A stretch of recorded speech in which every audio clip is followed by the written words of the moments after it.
Get ready for a powerhouse of inspiration. Principal Kafele.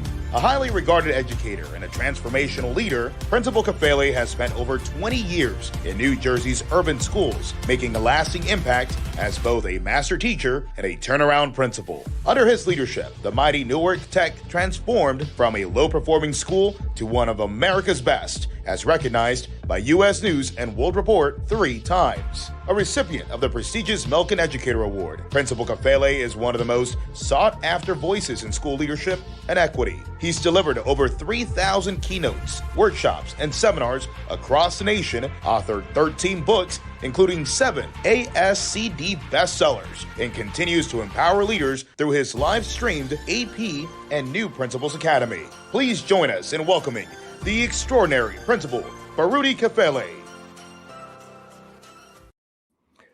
And we are live. Good morning. Good morning, good morning, good morning.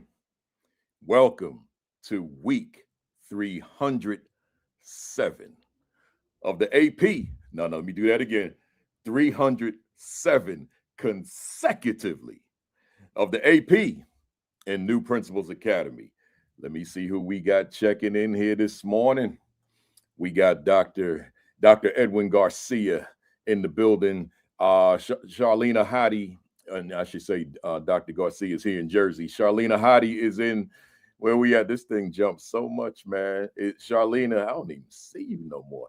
When we get to you back, but Charlena Hottie is in the building and down in Virginia. We got Mona Obamolak is in the building, Orlando. Ronald Pugh, Cedar Hill, Texas is in the building. Patrick Lawrence, Connecticut. Where we at? Scott Wiley, I see you. Chester, Virginia. Arlette Johnson is in Connecticut. Oh, man, you said you're going to be joining me in Savannah. I appreciate that, Arlette, man. Thank you. We got Dr. Rachel Edowickett, Maryland, in the building. I keep saying principal. President, Maryland Association of Elementary School Principals. We got Marsha Poe, San Diego. Grace Castaneda, Louisiana. That sounded weird, Grace, because that ain't where you from. So you always traveling somewhere, right? Dr. Sonia Matthew, NBCT National Board Certified Teacher, checking in from Maryland. We got Fatima Nelson, Pennsylvania. Principal McMillan is in Thornton, Colorado. I appreciate you getting up early, Principal McMillan, joining us. About 9 o'clock where you are. It ain't too early, but it's a little something, right? Joseph Haruna out there in Rwanda, Africa. I appreciate you every time I see your name, sir. Appreciate you. Thank you for being here. We got Alessandra Brackens is in North Carolina. Dr. Robin Snowden Harambe out in Fresno, California. Takesha High is in Virginia. Rodney Richardson is in Hampton, Virginia. R.A. Z Teach is in Phoenix, Arizona. He said 90 degrees, man. Oh, man, you're making me jealous, man. I had to put on the hoodie, the coat, the hat. Man, I walked to the bagel shop and got me a bagel, man, but it's cold out there, man. It's in the 30s, man. We got Peter Finch is out there in Yakima, Washington. I should say Dr. Peter Finch. Principal Otis Kitchen II, Tampa, Florida. Where we at? Michael Benton, Cincinnati, Ohio. I'm getting ready to wrap it up, y'all. We got a lot to talk about, man. I got the renowned guest today. We got Dorothy. I'm getting ready to call you with what I'm reading. We got Principal Dot McKeever Jeter in the building, Calumet City, Illinois. And as I say every week, as we all say every week, man, she makes sure that she tags a lot of people and lets them know that we are here. And I always appreciate that out of you, Dot McKeever Jeter. And speaking of such, Sean Hurt, 10 o'clock every Saturday morning. He was not on today because his son's in a basketball tournament in Alabama, but normally Sean Hurt, 10 o'clock.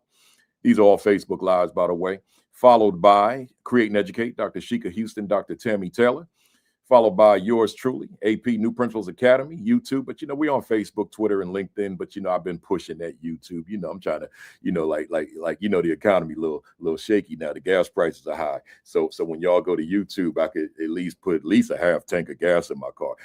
Remember the previous weeks I was telling y'all I could get at least a gallon if y'all go to YouTube and I get that little YouTube check every month. It's enough to put a full tank in the gas tank. That's all it is. Ain't no Shannon money now. Ain't no Shay money. That's not what it is. It's just it lets me put a full tank of gas in my little car outside, right? But now Them prices. So y'all go to YouTube. At least I could get a half tank of gas, right? Oh man, don't get me started. Let me finish. Constance Sherrod is in the building. Stacy Joy is in the building. Constance Sherrod is in Pearl, Mississippi. Stacy Joy is in Los Angeles. And where we at? LaKenya Robert, Roland one is here in New Jersey, and I'm gonna shut it down. I see you there, Dr. Melissa Jones Chunu, who did a great job for the second consecutive week on Create and Educate, filling in for Dr. Tammy Taylor. Most of you know who are regulars. Her mom made her transition, so prayers up to Dr. Tammy Taylor and family. And Dr. Melissa Jones Chunu has been filling in for the past 2 weeks. I'm getting ready to shut it down. I see you, Melanda McKinney, down in Texas. I'm gonna shut it down. No, I don't even see my wife, but she'll say to me, "I was here." Here she is. I see her. And so to the queen, woo, of the castle, man, Kimberly Broughton Kafele is in the building. We're gonna stop it right there. Let me say formally to everybody now, good morning, greetings, welcome to week 307 of the AP New Principals Academy. Consecutively, I always forget that, man. Consecutively. And got a question for y'all, man. Same question every week, man. How y'all feeling, man? How you doing? I have to somehow condition myself to just take CNN, MS Now, just like get them off my TV, man. Just lock it in the ESPN, man, because that stuff be raising like my blood pressure, right? My stress levels, you know. It's but it's like you got to be in the know. You know, I could read, but then if I read, it's going to take a lot longer than to get the sound bites. But you know, outside of that, y'all, I'm feeling good, man. I'm feeling good. I can't be sitting on here complaining on a Saturday morning. Y'all checked in. I'm feeling good. I'm on fire, right? Ready to have this conversation with Principal Mo. So let me get all these preliminaries out of the way. Hey, fam, what were your wins last week? What were your wins? I mean, I would think most of you are in testing season now, so those state assessments are coming up. So what were your wins just relative to that final push before we get to those assessments, right? What were your wins? Drop them in the chat for me. What were your wins? Why do I do this every week? Because it's so easy in principal leadership, assistant principal leadership, anything in education. It's so easy to become so overwhelmed, inundated, consumed by the challenges, the obstacles, the pressures, the demands, that we can forget that we actually had a great week. That we had a phenomenal week, an amazing week, an extraordinary week. We can forget that because we get so overwhelmed by that mess that we got to sift through as well. So I want to remind you on Saturday mornings, what were your wins? To look at yourselves, hold up that mirror, go to you and ask yourself, but what went well? And I bet you'll find that what went well will outweigh the challenges, right? The difficulties, all that kind of stuff. And then my follow-up is, what will you do next week? To take your leadership to new heights, right? What will you do next week that takes your leadership to heights that you ain't never been before? What will you do? Drop it in the chat for me, y'all. I read this stuff. Drop it in the chat. Hey, man, let's get to these announcements, man. Shout out to NAESP, National Association of Elementary School Principals. I did a webinar with them last week called Leveraging Observation Conversations to Grow as an Instructional Leader. Again, leveraging observation conversations to grow as an instructional leader. Man, we had a good time, man. Them people, you know, when the fam is leaving comments and they're telling you, "Oh man, I needed this, man, keep going, Kafele," you know, all that kind of stuff. That's the fuel that I need, right? That's that fuel I was talking about before, right? That's that fuel that keeps me going, right? So we had a great week. A lot of folks on there. If you missed it, I left the link on my Facebook page. So just go to my Facebook page, scroll down, maybe 3 or 4 posts, something like that, and you'll see it. And go ahead and check it out. It's an hour, but we're going to do a part 2 in May. So stay tuned for that as well. Part 2 coming in May. Also, shout out to Nurturing Greatness with Doctors Tanya Breland and Erica Lee. Did a podcast interview with them. Those are my Jersey sisters, and did a podcast interview with them this week. We had a good time, and that'll be out soon. I'll let you know when. Welcome to the first timers. And if this is in fact your first time, I'm glad to see you. Don't let this be your last, though, but understand, if this is your first time, you know you missed 306 sessions, right? 306 sessions you missed. I've been sitting at this computer, at this desk, since the first Saturday in May 2020. And I haven't missed a week. When I'm on the road speaking, or if I'm on vacation, we do it wherever I am. But I have not missed a weekend, right? We do this every Saturday live. It used to be 10:55. We move 5 minutes. We do it at 11 o'clock. So you missed 306 sessions, but here's the beauty. You can see them. Just simply go to YouTube at AP and New Principals Academy. We're streaming live to that platform right now, AP and New Principals Academy. You can go there and you can check it out. You can check them all out, all 306, including today's 307. Where we at? Hey, y'all, every week I'm going to remind you, this is my newest one.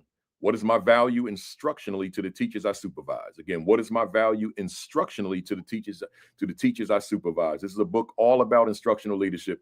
If you don't have your copy, what are you waiting on? Get your copy. Just go to Amazon, go to ascd.org, either one, and wherever education books are sold, it's there. But I tend to say Amazon or ASCD. Get yourself a copy. What is my value instructionally to the teachers I supervise? So that's Principal Kafele. That's Baruti Kafele. But then there's another Kafele in this family. This one's Baruti Lebre Kafele, or B Lebre Kafele. So you may have seen the Facebook post. I'm gonna do this one at a time. But here we go. Who pays for development? Now his world is not my world as far as the professional thing. His world's a little bit different. So notice the subtitle: Housing, Money, and Power in American Cities. Again, who pays for development? Housing, money, and power in American cities. He wrote this while he was working on his master's degree. So he just got the master's degree weeks ago, right? And then the graduation's coming up in May. But he wrote this: who pays for development, housing, money, and power in American cities. But he didn't stop there. He went on and wrote this thicker joint, right? At the same time, capital in the city, urban development, socio-economic inflation, and monetary power. Again, capital in the city, urban development, socioeconomic inflation, and monetary power. So he wrote the two of these while he was working on a master's degree, right? So he put them out simultaneously, so they're both available. You can go to Amazon. He's got a website. What's Baruti Lebre Kafele? BarutiLebre.com, right? Or you say BLebre.com, right? Or just go to Amazon, right? But get yourself copies. This is not the stuff I do. This is important work. So check it out. So it's the two books, and you can go to Amazon and get yourself a copy, or the websites, or you can go to the websites BarutiLebre.com and just see what he's got going on, right? So either way, show love, as they say, right? Show love. All right, y'all. The School Leadership Institute is July 9 and 10. I appreciate Arlette Johnson, and there are others who have already registered. But she told me today, July 9 and 10. That's in Savannah, Georgia. You trying to get to me, Principal Mo? Okay, so July 9 and 10, Savannah, Georgia, right? Join us. How do you do it? Go to principalkafele.com. Scroll down to where it says School Leadership Institute. Click the link, register, and we hang out for 2 days in Savannah talking instructional leadership, not material I covered in past years. We keep it fresh. Just this book alone, I got enough content to last me for at least 10 more years of this 2-day institute that we do every Sunday. It's a lot to talk about around instructional leadership, right? So join me. That's that. Let me get to this monologue, and then I want to bring up my guests, right? So my monologue today, I'm calling it Another Voice, Another Reality. Once again, another voice, another reality. You know, I'm a huge fan of the scholar, researcher, educator, Dr. Lisa Delpit, right? I've been reading her books for a long time. I read her material when I was in my earlier years. So, her most popular books, Other People's Children, and Mathematics is for White People, but that's in quotes, right? And she's got a new one out with Dr. Chris Emdin as well. Just go to Amazon and see all the books she's written. But she's got this quote that I wanted to share with you, and this will be the basis of my monologue this morning. Her quote says, hear me well, fam. It says, "It is vitally important that non-minority educators realize that there's another voice, another reality, that many of the teachers whom they seek to reach have been able to conquer the educational system because they received the kind of instruction that their white progressive colleagues are denouncing. There's a lot there, so I want to read it to you one more time before I share my thoughts. She said again, Dr. Lisa Delpit, it is vitally important that non-minority educators realize that there is another voice, another reality, that many of the teachers whom they seek to reach have been able to conquer the educational system because they receive the kind of instruction that their white progressive colleagues are denouncing. I have to make myself keep this short because I could easily go an hour on it, right? I won't do that because I got a guest in the wings, but let me speak to it. Listen, y'all, I want to give you two scenarios and then I think I'll be done. When I was a classroom teacher of fifth graders, and I know I've shared this on this platform once before, but it was in a very different context. When I was a fifth grade teacher in East Orange, New Jersey, my superintendent departmentalized elementary schools. So from grades 3 to 12, children changed classes. That means that my homeroom went to 3 other subject area classes. Language, I taught social studies, so language arts, math, and science, and then obviously PE, health, and specials, right? So we would share students. So I would have 4 different sections of students in my classroom every day. Well, I hope you memorized the theme of that quote because I was doing things very differently. So I'm exposing my students. Some of you will recognize these names, others will not. That's okay. But I'm exposing my students to scholars such as Dr. John Henrik Clark, such as Dr. Yosef Ben Yakinen, such as Dr. Chancellor Williams, right? Such as Dr. George G.M. James. Some of these are not doctors, but I'm throwing Dr. at them anyway. Such as Dr. Ivan Van Sertima, right? Such as Dr. John G. Jackson, such as Dr. Malefi Asante, such as Dr. Malana Karenga. And I can go on and on, contemporary folks, historical folks, but I'm exposing these fifth graders to this kind of material. And the name I really should have thrown at you was Dr. Carter G. Woodson, right? So I'm exposing fifth graders to this kind of material. So what's the translation? Oh, we outperforming everybody. You didn't hear me. We're outperforming everybody. Why? Because as Dr. Lisa Delpit said, I'm going to have to spend a little more time than I planned on this. I got to read that first line again. It is vitally important that non-minority educators realize that there is another voice, another reality, that many of the teachers whom they seek to reach have been able to conquer the educational system because they received the kind of instruction that their white progressive colleagues are denouncing.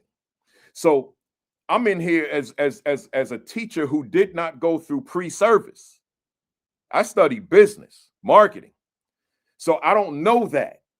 I'm just doing what makes sense to me, putting the children on the page, putting the children in the lesson, letting the children see representation of themselves historically, culturally speaking. So as a result, I'm outperforming everybody. I even have the young people writing books, the 7 Principles of Kwanzaa. Every student has a page. My history and culture are extremely important to me. Every student has a page. Umoja, why it's important, how I will make it a part of me, how I will make it work in my community. Every student that I taught, meaning every section, 150 kids, have a page. Kuji Chagalia, how my life will make a difference in the lives of others. Every student has a page. So what am I saying? I'm saying that the student, it was a different vibe for them in that room, which we didn't call room 303. It had, every room has a number. We called it by a name. We called it the mind zone, the room where we take your mind, including mine, and transform it into something we never conceptualized. That was our motto, right? So I'm saying that we were doing things that others were not doing. We were doing things that others may not have the audacity to do. We were doing things that in 2026, folks may be intimidated about doing the things I was doing. But because I read all those people that I just mentioned to you, it made my spine very firm. So I didn't back down. I hope y'all hear me, man. But let me go to that last part. It said, been able to conquer the educational system because they received the kind of instruction that their white progressive colleagues are denouncing. So that's the part I want to get to, then I'm going to wrap it up. So I gave my students, you know, the miseducation of the Negro is in public domain. Nobody owns the copyright. So therefore, it's not a problem making copies of pages because no one owns it. You could literally, everyone on this call right now can go out and make photograph the miseducation of the Negro and sell it and make money, and you won't get sued because no one owns it, right? So I made copies, and I would give my students a chapter, and we put it in a clear bound folder, and they would walk around with it with their heads up, man, proud. You could see the content through the folder here, just walking my halls to the next class, proud. So the teacher, one of the teachers that I won't identify, obviously saw the folder and read it and came into my class with that folder and went like this here, boom, threw it on my desk like that, like this. I said, what are you doing? She said, you teaching, now she happened to be white woman. She said, you teaching these kids racism. See, so in other words, I'm not going to get into the details of that. In other words, she denounced it. See, she denounced it. She said that which spoke to who they are historically, who they are culturally as a people, she said, she denounced it. She called it hate. She said I was teaching racism. See? So now that I gave you that context, let's go back to the quote. It is vitally important that non-minority educators realize that there is another voice. Y'all hear me now? Another voice, another reality. That means it's not just the generic way that it's being done. There's other voices, including mine, that many of the teachers whom they seek to reach, they're trying to reach me, seek to reach, have been able to conquer the educational system. I conquered that bad boy. My kids are outperforming because I introduced them to themselves historically and culturally. Conquer the educational system because they received the kind of instruction that their white progressive colleagues are denouncing. So she came into the room and denounced what I was exposing them kids to, but what I was exposing them kids to was why my homeroom was outperforming the rest of them homerooms. See? So let that one marinate, let it resonate, and hold up that mirror and make sure that what you're doing in them schools as you lead, how you train your teachers, how you guide your teachers, how you lead your teachers is in such a way that the children see themselves in the learning. That matters. Enough said, y'all. Enough said. I got a guess, man. Let me fix this screen before I bring her up here. Let me get this screen right. Here we go. It's right. Let me get this here right. Now let's get her up here. Bam. Principal Mo is in the building. Ashley Moore. Good morning to you. Hi, good morning. How are you? Oh man, you know how I am. I'm on fire. Yeah. And that monologue took me to another level. Yes, but it was very inspiring. I know I'm jumping ahead, but Hey, because go we ahead. know each other. Yeah. But you remind me of my fifth grade teacher, Mr. Carlton Haywood. I don't know if he's going to tap into here, but he was doing cultural relevant teaching and pedagogy before it was a buzzword. Before, like, I look back at like my elementary school experience, and I was like, he had us up there rapping, creating, like teaching us teaching us about topics and people that otherwise we wouldn't have been exposed to. Yeah. So Yeah. shout out to you. Like that's amazing. You just remind me of him so much. And shout out to him, because that's where it's at. That's where it's at. And I would cherish those days. I posted a picture of one of those fifth grade classes, the class in Mhm. '95, and them kids came out, they in their 40s now. They came out the woodwork. Mhm. Making comments on that post. It was about 2 weeks ago, so it was beautiful. It was beautiful. Hey fam out there, let me share the bio. But before I do, hit that share button, that repost, retweet, text somebody, tag somebody, let them know we're here. We are live. We got Principal Mo in the building. On the YouTube side, make sure that y'all hit that like button for me. I'm trying to put a half tank of gas in the car. So hit that like button for me. Like. If you dislike it, just like it anyway. Right here we go. Ashley Moore, aka Principal Mo, is an award-winning educator, dynamic school leader, and nationally certified principal mentor with over 17 years of experience in teaching, special education, and school administration. Recognized for her innovative and authentic leadership, she is a 2020, trying to say 2020 and 2020 at the same time. 2020 Heart of the Schools honoree and the 2024 Maryland Association of Elementary School Principals Connected School Leader Award recipient.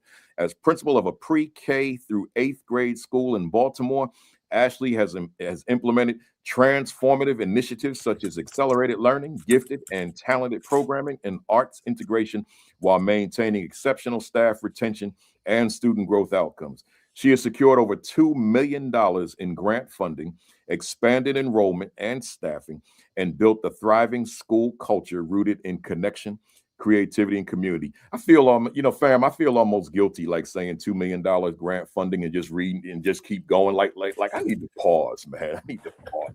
Like the young people say, pause, right? Um, right.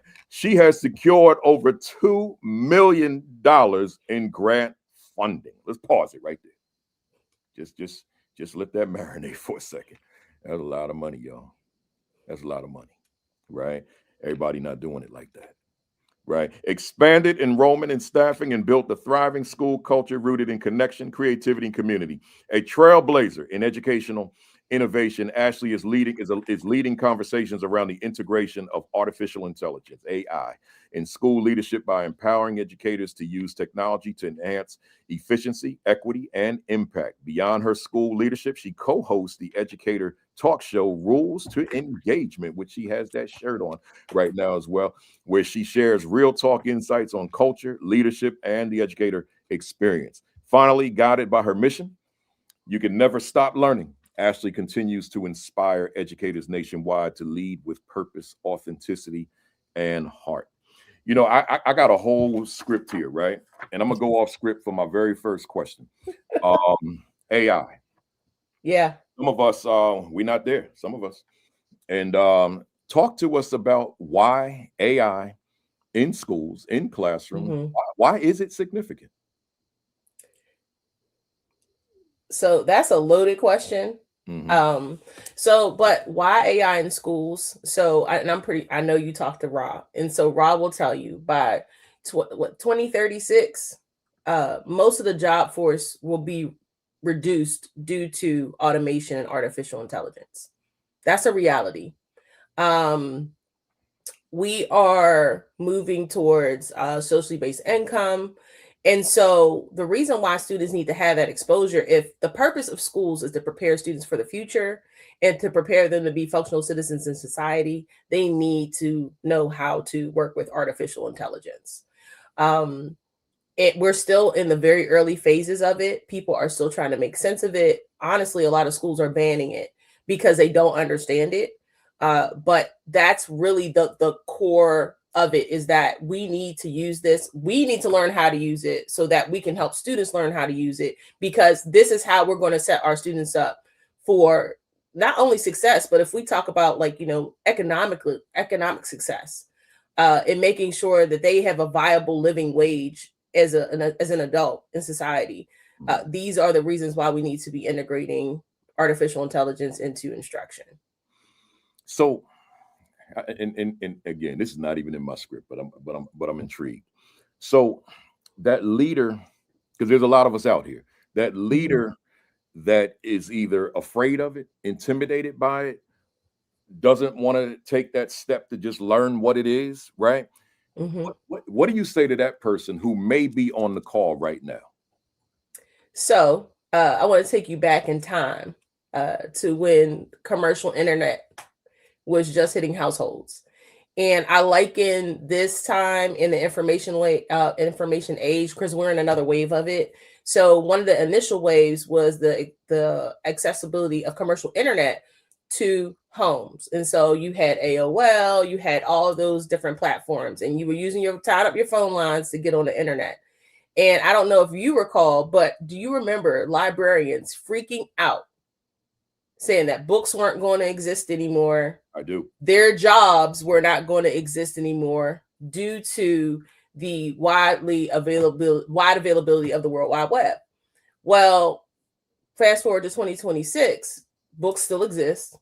Librarians and media specialists still have jobs. In fact, they teach students and other educators how to use technology for research.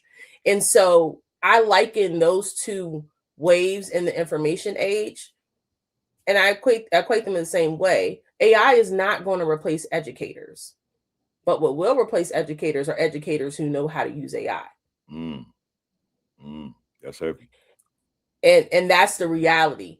It is a tool to enhance learning, but it cannot replace the educator. You still need a human touch on artificial intelligence, especially when you're educating others. So that's the first thing. But I think that person who's afraid of it, you have to understand. I mean, it's still early. Yes, I think some people think that they're kind of late, and they're really not. We're still on the early adoption side of adopting innovation. So you can still learn, and how you learn is by being curious. You can apply those same principles of learning to learning AI, and you have to embrace it. It's not going anywhere, and no matter how much you ban it, no matter how much you restrict it, it's not going anywhere. And so the sooner that you embrace it and you learn about it, then you can lead with it. And so that is like really where I think we need to start. I think everybody here was, alive and well during that time when commercial internet became available. And I think that these are very two of the same events where it's just new information that we're being exposed to. I appreciate that, and I'm glad I deviated from my script just to get a little something. We could do a whole session just on AI, because I know that could. You're very we really could. Yeah, no, I know. You'd be surprised what I was on your page, just looking for stuff. And yeah, let's jump into it a little bit. Hey, fam, again, hit that share button, retweet, repost, text somebody, tag somebody, call somebody, hit that like button as well. Principal Mo, one could describe your leadership in however they want to describe it. But one of the things that, just based on what I know of you, I don't think, and you rescue me if I'm wrong, but I don't think one could fully capture your leadership if they haven't captured what you do on social media. Particularly, I'm not on TikTok, so I don't know what's there, but I do know what's on Instagram. And with what's on Instagram over the time that I've been exposed to you has given me insight as to who you are as a leader. And I don't think that one would truly have the essence of Principal Mo without that piece. That piece is important. So what I want you to do, and if you disagree with that, then tell me. But tell me this: why those vids? Talk to us about what I mean when I say the vids, right? Just to give them some context. Yes. I actually have some of. I'm not going to show the vids, but I have text from the vids that I am going to talk about later. Okay. On. But talk to us about the vids, the motivation behind them, the why of them, and the objective. I love them myself. Oh, thank you. I do what I can when I can do it. No, I don't miss those vids. So the videos that I create, actually, when I started doing content creation, I started in 2020. And initially, when I was doing content creation, I was creating PSAs, public service announcements for my students. Because at that time, students were at home, we were doing virtual learning. So I was going to make some videos like, informative, funny, just try to keep the students engaged because, at the end of the day, I'm still trying to figure out, how to be a virtual principal, right? And so initially, that's how my journey started. And then I began to venture and make content about what it was like to be a principal because I realized that there wasn't content that existed like that much. And most of the time, we get a bad rap. We're not everybody's favorite person. And so what I wanted to do is I wanted to give people a glimpse into what the principalship is like, the different things that we deal with, and also humanize the position. I think that people forget that principals are people too. Yeah. And, we have thoughts, we have feelings, we have ideas, we have sense of humor. We're full people. And so that's really where it started, and that's where it's gone. I have niched down, I talk about leadership.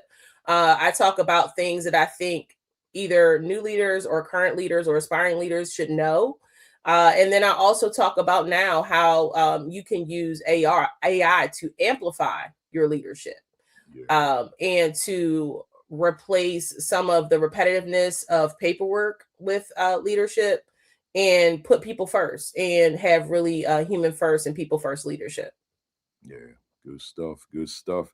You've accomplished a lot in a short period of time as a principal. So my question is, why'd you want to become a principal? That's not easy work, right? So what was the motivation behind that? And now that you're in it, what drives it? So I always start this story with, I did not want to be a principal. I thought I was going to be a classroom teacher. I love to teach. It is why I've been in education. As long as I've been able to work, I've been teaching. So prior to going into any formal teaching roles, every job, every volunteer position I've ever held has always been working with children. It is my joy. It is my passion. It is why I exist. And throughout my educational journey, I had different people who I call helpers, and they helped me see my leadership in different ways. And so when I pursued my master's degree, I initially just went to get my master's to get certified as a special education supervisor because I have a bachelor's in elementary and special education. And one of my advisors was like, "Oh, if you just take these 6 extra credits, you can just go ahead and have a degree in educational leadership." And I was like, "Okay, hey, why not?" And so I did it. And then I actually got laid off by the school district of Philadelphia. And I ended up in Maryland because I got laid off and then I got engaged within a week's time. And my husband, he lived in Baltimore. So I moved to Baltimore and got a job down here. And one of my helpers, she noticed that, if I see a need, I'm going to fill it. That's just who I am. That's how I work. And she noticed that, and she noticed there's just some other things. And so she sat me down. She's like, you should really consider school leadership. And I was like, I looked around. I said, "Who, me? Are you serious?" I was like, I love to teach. I'm a teacher at heart. That's what I love to do. And she was like, "No, but you could really have a bigger impact if you worked on a larger scale with students, not just students, but with teachers." She's like, "I see you working with teachers. They're learning a lot from you. You're learning a lot from them. I think that would be a really great place for you to grow." And so I said, okay, I went with it. I applied for assistant principal jobs and things of that nature. And the first time I did it, I did not get anything. And it wasn't until I applied for a special education department chair position, I had another helper who was a part of that interview. And he just so happened to be the regional assistant superintendent of the school district. He was in the interview. And unbeknownst to me, he was in an interview. And then after I went through the interview, he found out I was in an assistant principal pool. And the director of special education was also in that interview, and she knew, and she asked him, she said, "You're going to steal her, aren't you?" And he said, "Absolutely." And so then after that interview, I had 4 assistant principal interviews lined up. Wow. And so I kind of just jumped into the assistant principalship. And then from there, I loved being an AP. And I'm a doer, I'm a mover, I'm a shaker. I like being involved with the teachers, the students, really building climate and culture. That's what I was responsible for, and student support and special education, and improving outcomes there. And we experienced a lot of success in those areas. And so then I was a part of an academy. It was they called it Promising Principals. It's a program through the state of Maryland. It was a really nice program. And it was a year-long program. It was a principal preparation program. And they taught you all kinds of things. It was very intensive. You went to the academy for 2 or 3 days at a time, pretty much like once a quarter. And you learned about turbulence in education, leading through turbulent times, budgeting, instructional leadership, media training, things of those nature. So you learned about all of those things in this academy. And my mentor at the time, she said, "Hey, I got a little school. I think you should be the principal. I think you should try it out." And I was like, "Well, I don't know. I kind of like being an AP where I'm at." And so then, as some people say, like my cheese was moving. I noticed that I actually wanted to pursue leadership because I wanted to make an impact on a greater scale. So then I entertained my mentor, and I said, "Well, let me visit the school. Let me see what it's like." And so I visited the school. And as soon as I walked into the building, I was like, "This feels like home." And then I saw the classrooms and things like that. And I was like, "Why isn't this better?" Like, I visualized what the school could look like immediately off the rip from the first visit. And then from there, I was like, "Okay, I think I want to be the principal, and I definitely want to be the principal of the school." Like, I was moved immediately just by interacting with the people and being in the building. But if those helpers wouldn't have seen who I was and helped me see me, then I don't think I would have taken those steps. So sometimes, and this is for new leaders, this is for aspiring leaders, people who want to go into AP, go to assistant principalship, the principalship. Sometimes there are going to be people that are going to say, "You should do this thing," and don't dismiss it. Consider it, because sometimes you can't see the forest from the trees when you're in the midst of everything that's going on in the school, whether you're in the classroom, whether you're an AP. And sometimes people see a lot in you, and you really need to honor that, one, because people take the time to really see you. And then 2, know that you can do a lot more and make a greater impact as a building leader. So I say that, I started the journey not really wanting to be a principal, but then as helpers helped me along the way, I found that this is what I was supposed to do. This is what I meant to do. Even my husband said, he's like, "I can't even see you doing anything else. Like, this is what you were meant to do. This is who you were meant to be." And so stepping into purpose like that is like, it's life-changing, and it gives me fulfillment every day. So that's what keeps me going.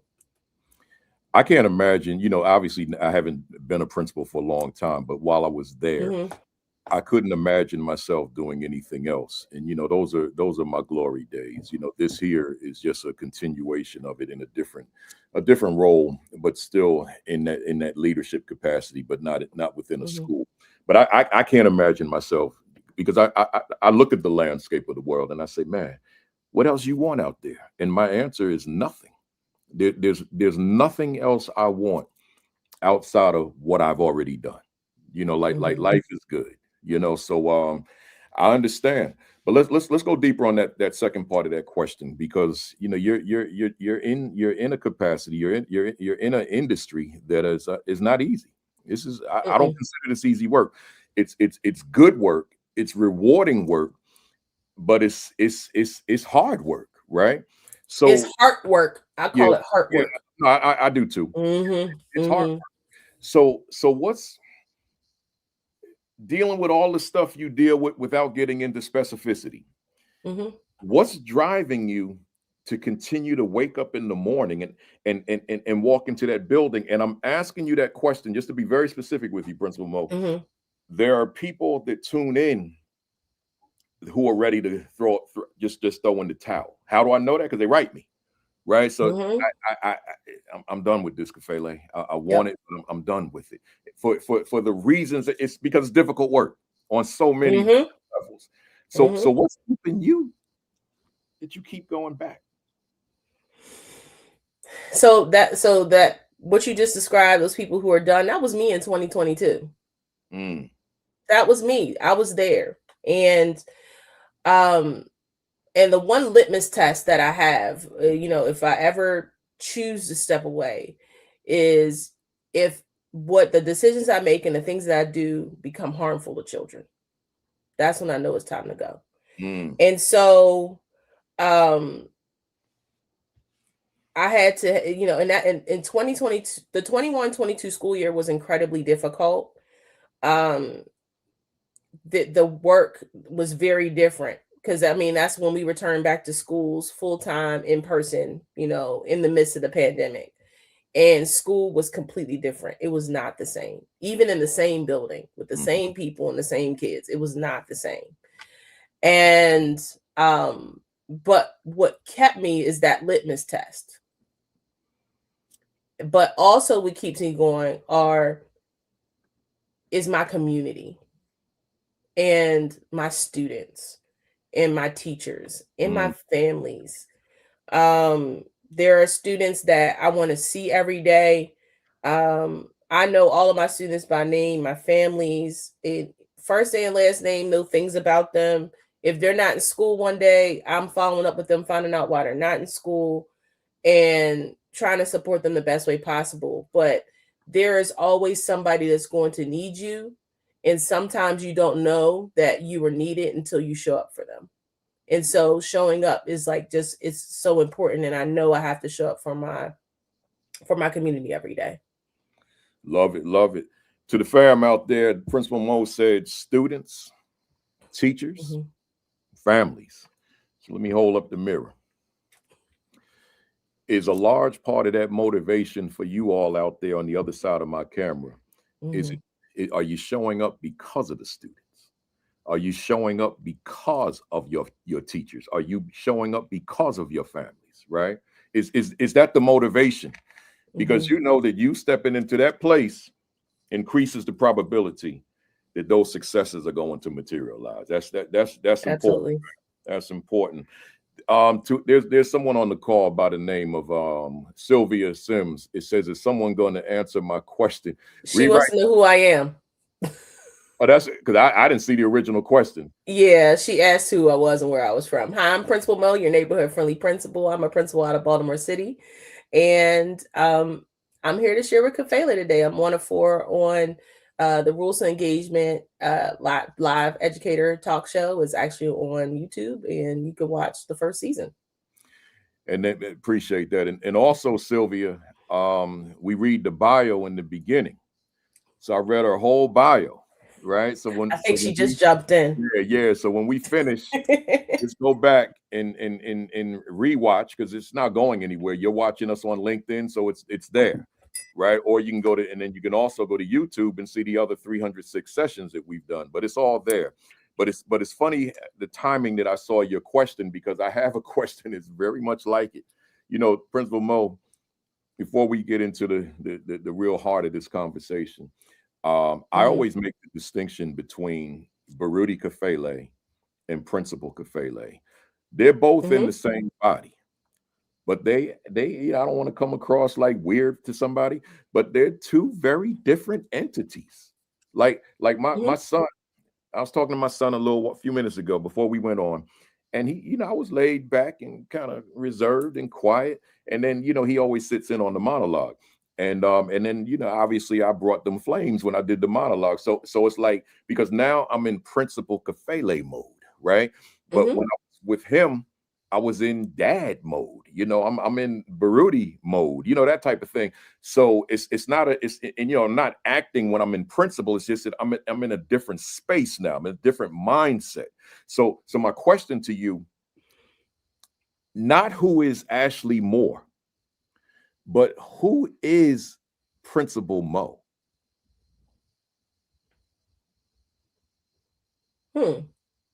So Principal Mo, listen, Principal Mo is like I said, I care about people first, leadership, highly effective instruction, culture is strategy, and joy is the curriculum. And I believe that wholeheartedly that students can achieve by any means necessary. And but I still but like you said, like there's two different people there, but Ashley is the blueprint for Principal Mo. Yeah. You know, I enjoy humor, I enjoy laughter. Joy is just something that's just a part of my everyday experience, and I try to create joy whenever possible. But Principal Mo is strategic, thoughtful, very much in tune with it, very, very driven by relationships, relationship driven to my core. It's actually one of my Clifton strengths. It's the number one strength is I'm a stronger leader. And yeah, I try to encompass it with my tagline. I'm just your neighborhood friendly principal. And I just want to make sure that students learn and achieve. You know, I'm the, you know, you use the word blueprint, I use the word foundation, and I say Baruti because all, you know, like all these books behind me, these were my foundational books. There's other books in the house. These were the foundational ones, and those literally created Baruti Kafele. But then Baruti Kafele created Principal Kafele, and so that's the blueprint, if you will. But I tend to turn him off in various different environments outside of my professional work and focus on this guy Baruti, right? So hence Principal Mo, Ashley Moore, and you answered that in a way that I really understand as well. You know, within your leadership capacity, I'm thinking about just again the challenges of education and thinking about the audience on the other side. What is that thing within your leadership that just, so to speak, keeps you tossing and turning at night?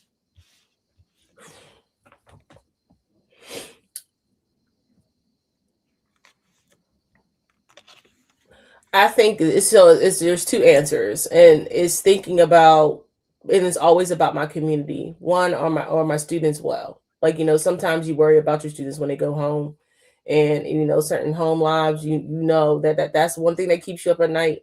But then for my teachers, like, you know, am I doing the best for them?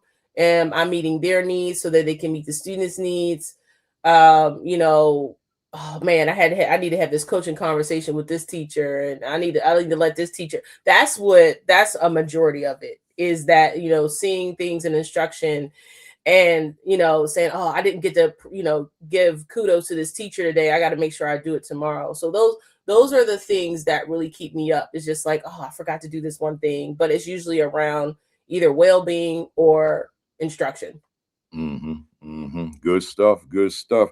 You know, when I was preparing my monologue, I'm reading various different quotes of Lisa Delpit, and there was another one that really caught my attention. I said to myself, let me try to combine the two, but then I said it'll take forever. So I incorporated it into this conversation with you. Let me share this with you because I want you to respond to it. Okay. She said, or actually we can. She said, we do not really see through our eyes or hear through our ears, but through our beliefs. To put our beliefs on hold is to cease to exist as ourselves for a moment, and that is not easy. Let me read it for the family one more time. We do not really see through our eyes or hear through our ears, but through our beliefs. To put our beliefs on hold is to cease to exist as ourselves for a moment, and that is not easy. That's a strong. That's a strong statement. Again, it was going to be my monologue, but I said let me just infuse it into this.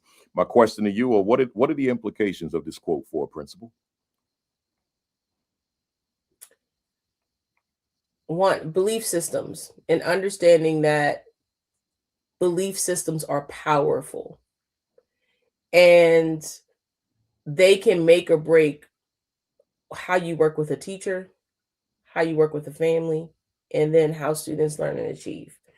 And so even though you may see a student who's economically disadvantaged, you may see a student who's in special education, you may see somebody's deficits, there's always positives, and there's a way to help people grow and leverage those their strengths to grow them. But you have to believe first that they can achieve beyond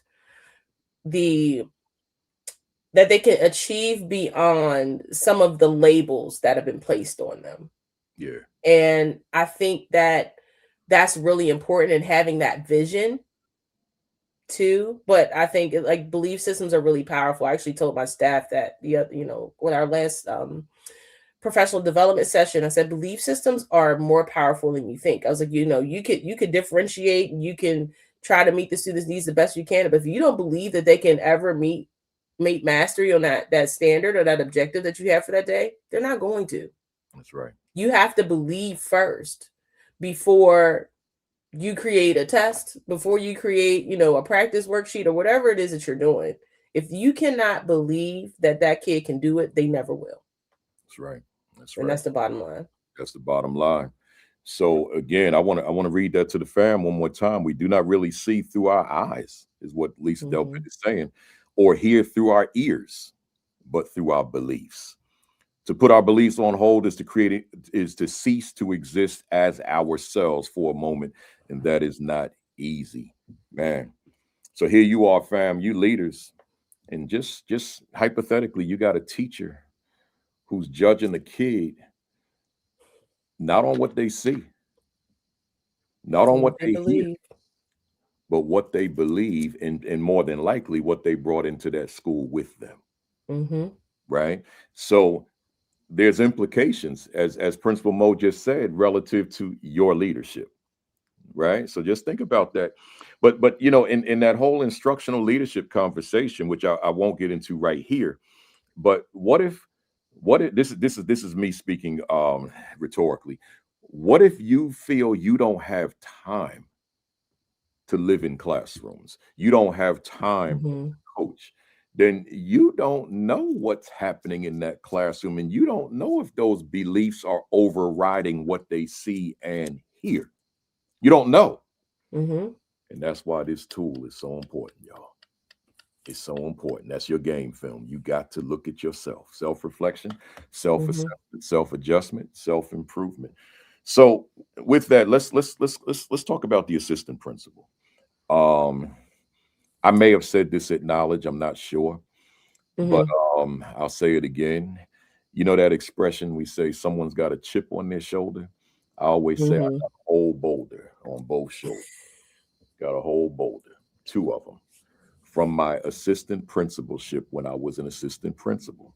I left the classroom as being the building level, district level, county level teacher of the year, and state level teacher of the year finalist, to becoming a full-time disciplinarian, cafeteria duty, bus duty, and teacher inventory clerk. I'm still mad. That's why I do the work I do around assistant principalship. So here you are. You're a consultant. We're taking you out of school now. You're a consultant, and you've got a room full of principals. You got 200 principals in the room to hear you talk about assistant principal leadership.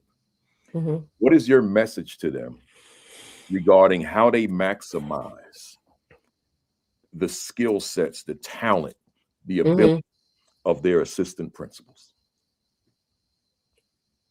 So the first thing is that I believe with assistant principals, at any time they can become the principal.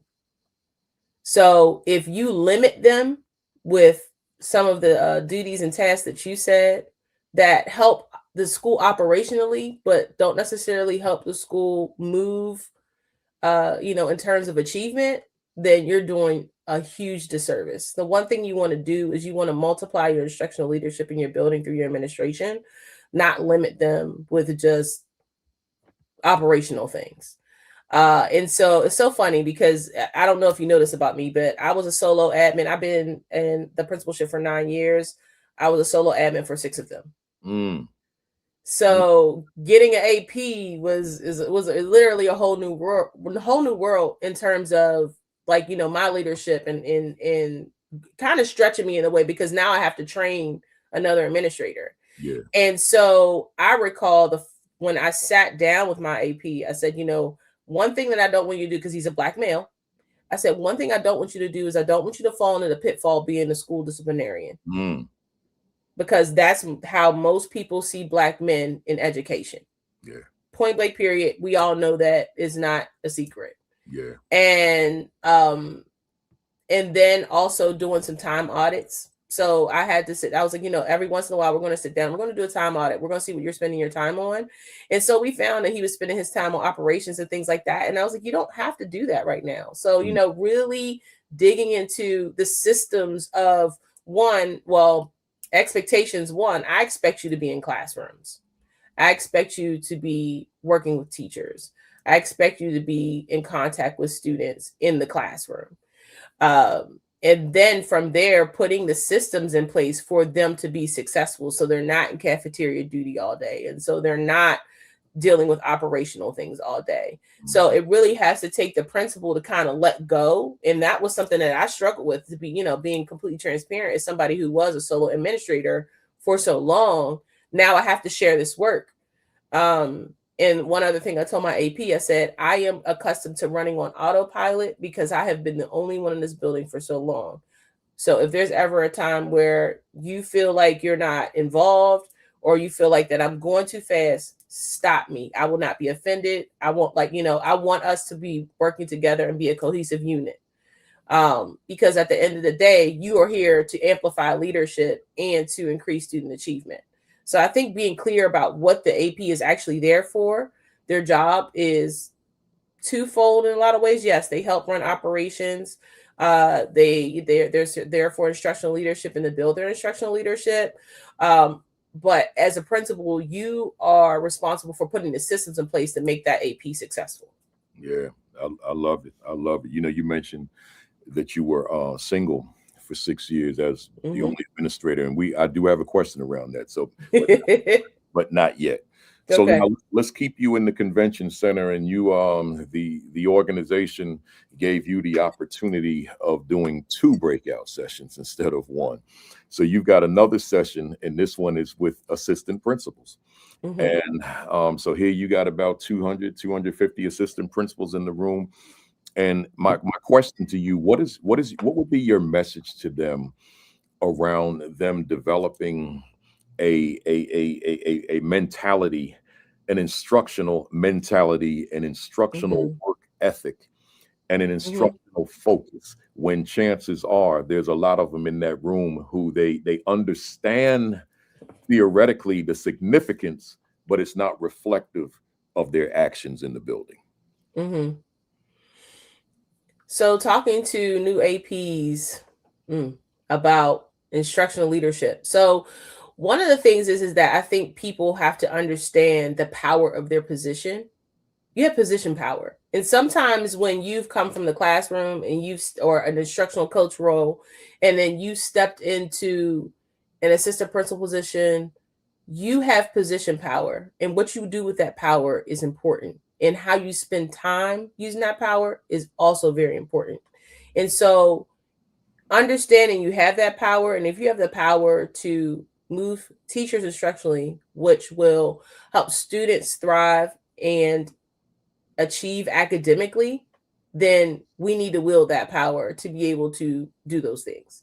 But I think sometimes it's just affirming for principals and assistant principals, affirming for assistant principals and making it clear for them that you actually have position power. You have the power to affect change in a very positive way.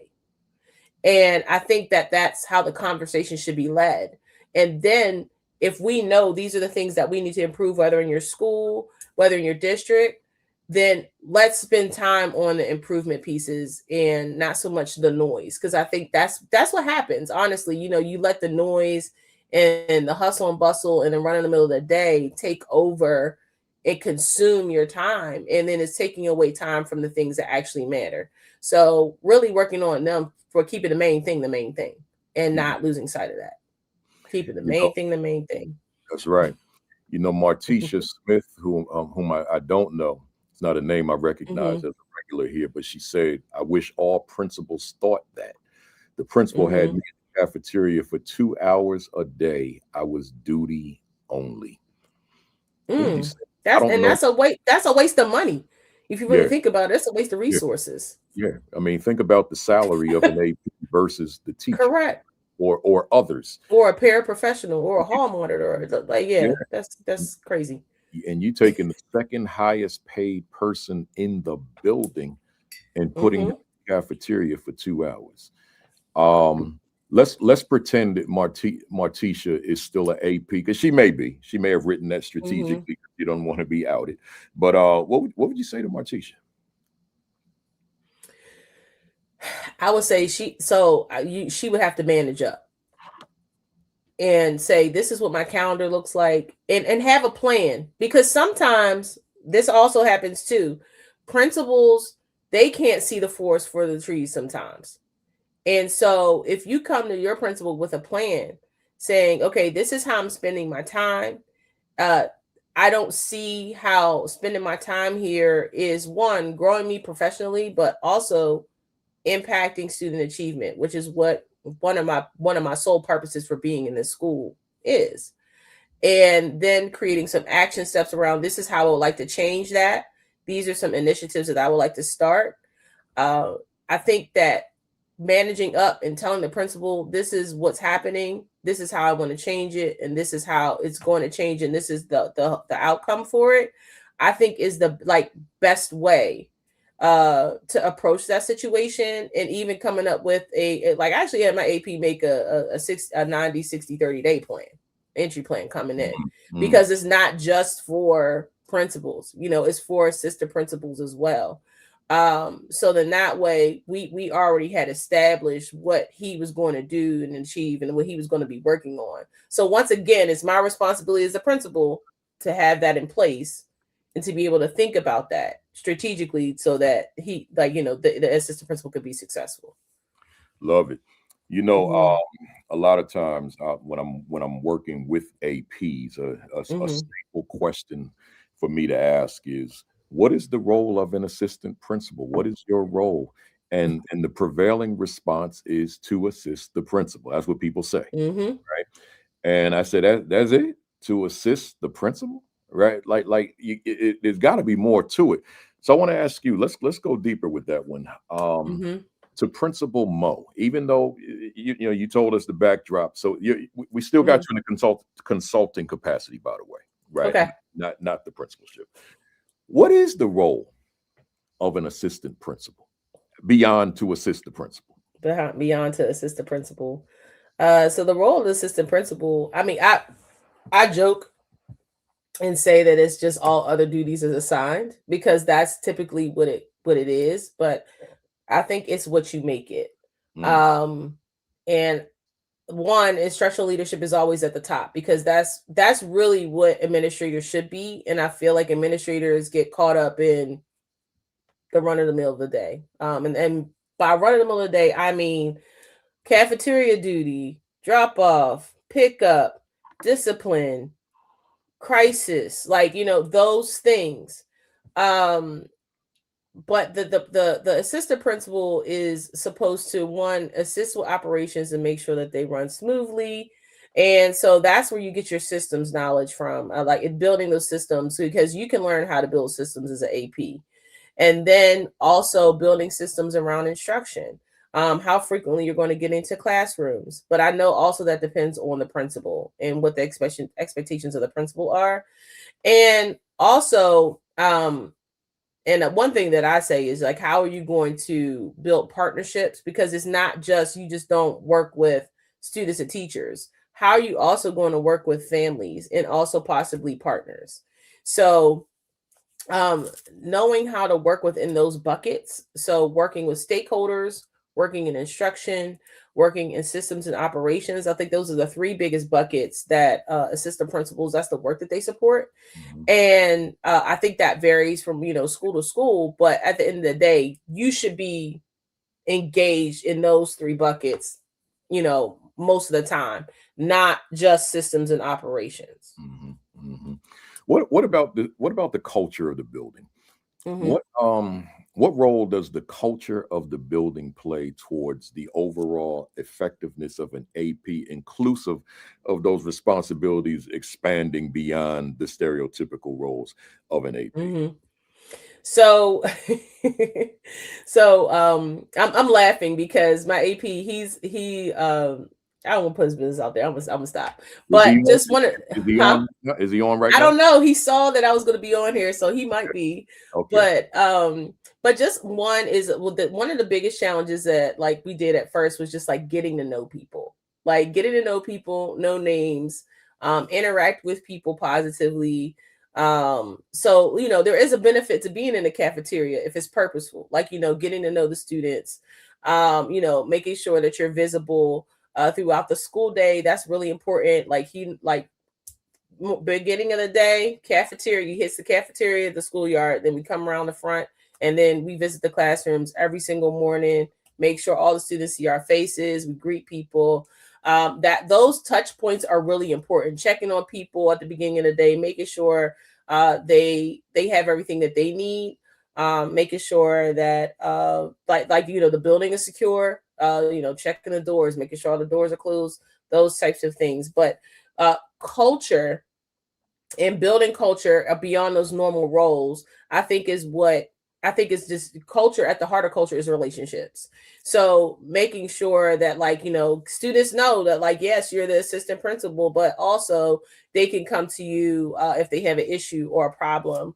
My assistant principal also runs the student safeties. So we actually have kids, they create job applications. They have job applications, they have to fill them out, and then they get an interview and they can do all the various jobs that we have in our school. And so that's something that, he's in charge of so that he can have more positive interactions and relationships with students beyond the cafeteria or morning greetings. So I think once again, it's about being creative, and also you can leverage your student leadership to have principals or assistant principals be involved with students.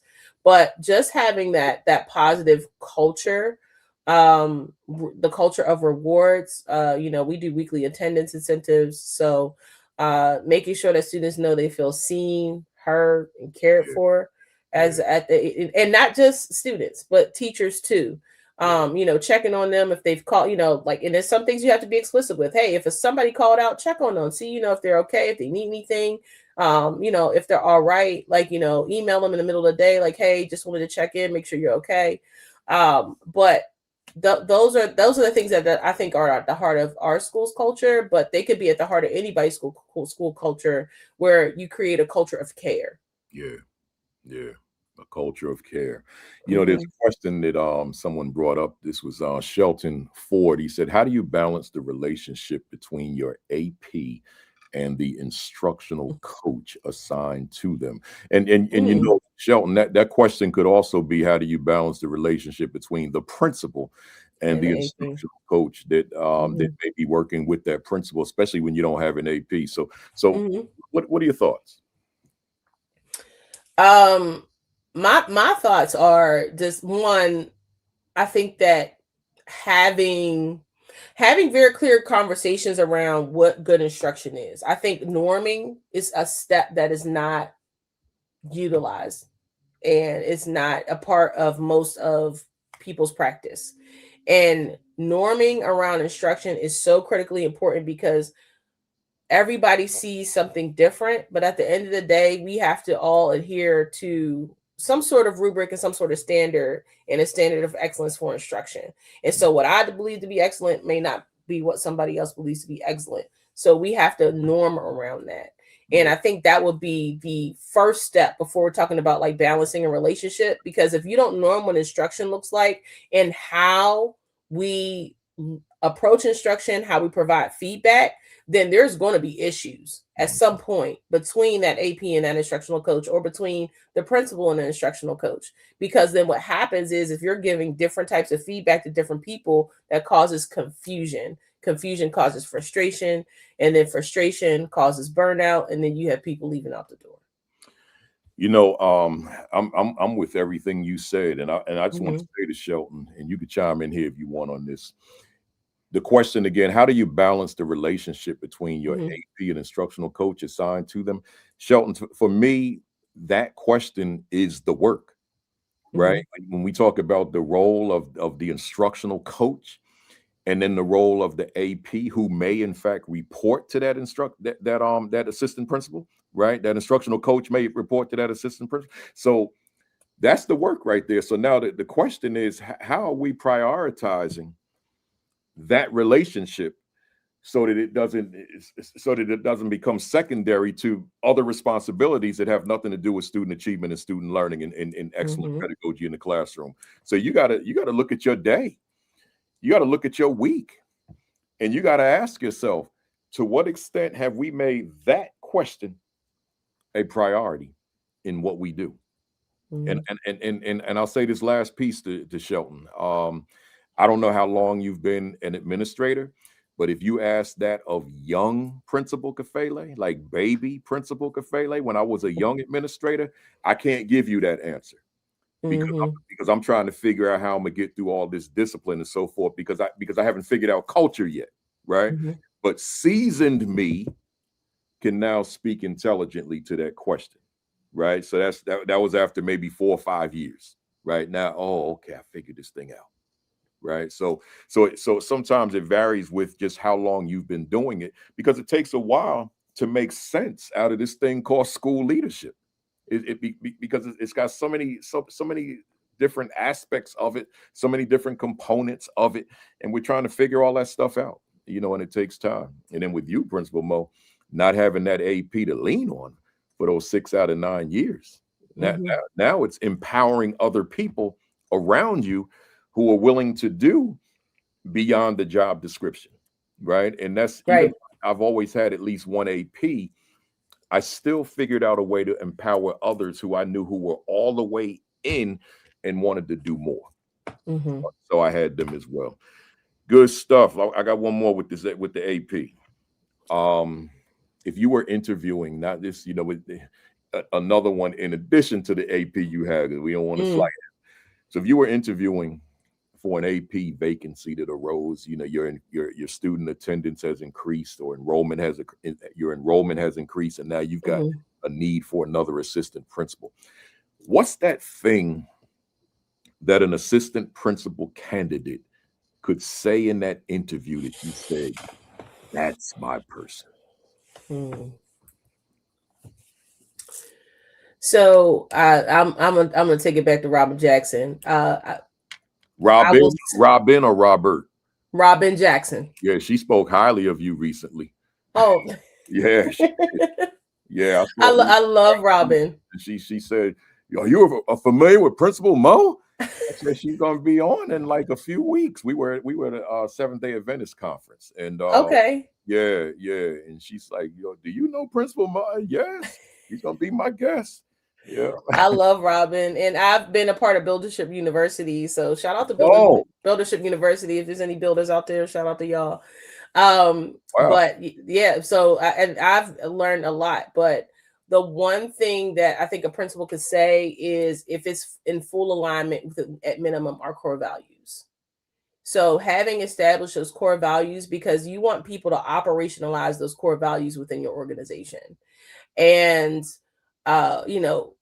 showing that you have, you're going to bring care to our community. You're going to be creative. You have a standard of excellence. Those are some of our core values that if you were to say, for example, give me an example of how you created, a culture of care, or how you yourself, are one of the people in your current role where you care about others and not just talking about we. When assistant principals say we and they understand that the work is the work of a group of people or a community and not just themselves, that is one big thing that you can actually say that will actually make people's ears stand up. When you say people don't want to hear it. No, they're like, okay, you're just self-absorbed. Yeah. But saying we and knowing that you're going to be on a part of a team is really important. Making sure that you address students, teachers, and families is all stakeholders, and acknowledging them in an interview, I think is really important. Because one, you don't just work with one group of people, you work with multiple groups of people. Yeah. And I think that that's really important to say. But those are like the two things that I would say, is that including your school community and your responses, and then also demonstrating how you've worked with various stakeholders within the school community and having a teamwork mindset in your language and your vernacular. Yeah, good stuff. You know, Principal Mo, there's a new principal out there in the world, probably on this call. And if not on this call, we'll see the video later. And it's been a long year, right? And we're still in it. It's only March, right? But state assessments are on the horizon, right? And now this new principal took over a low-performing urban school or low-performing rural school. And now they got these tests, these assessments coming up, and I'm under pressure to do the best I can. What is your advice? Because this is the AP and New Principals Academy. So I know that we attract that particular leader. What is your advice to that new principal in this final stretch before assessments occur?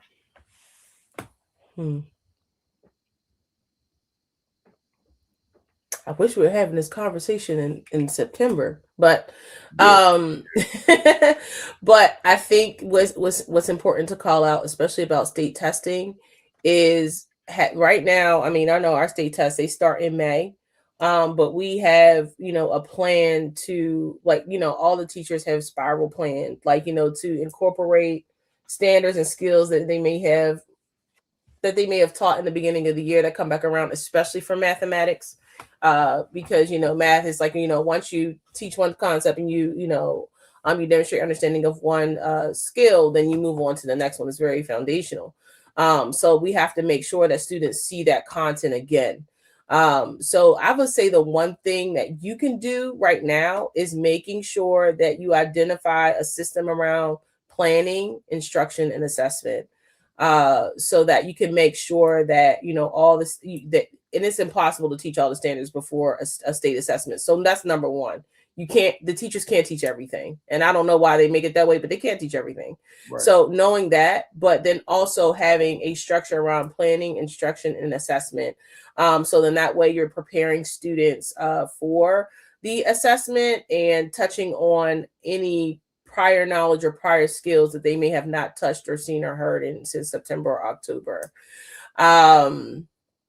And also maybe even considering doing some outside tutoring opportunities or enrichment opportunities to kind of push students over the edge, especially if you have those bubble kids and they may need some additional support. But then also, I think not pressuring. You're under pressure. The next step would be is that you cannot, your staff should not be able to sense the amount of pressure that you're under, because that is going to affect the outcome of your assessments. It's going to affect performance. It's going to make teachers more rigid. That culture of care is going to go out the window because everybody's going to be focused on test.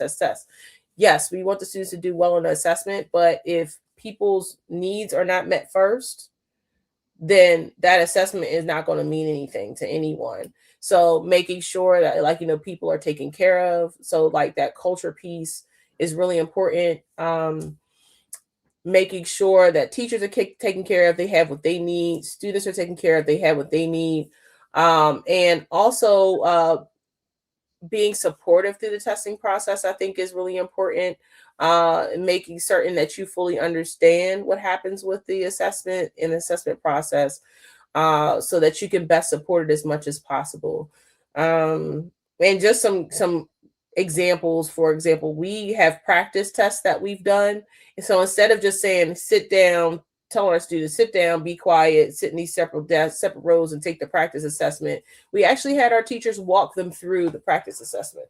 The first couple times they did it, so they could familiarize themselves with the tools. They could feel at ease. They could ask questions about the question items. So then that way the student felt better. And the reason why we changed our practice a little bit around that was we actually surveyed the students about how they felt about state testing. So that's also another thing, is to listen to your students and see how they feel around state testing. And our students said, like, the teachers do a great job of preparing them, but they get anxious, they get nervous. They feel the pressure to do well.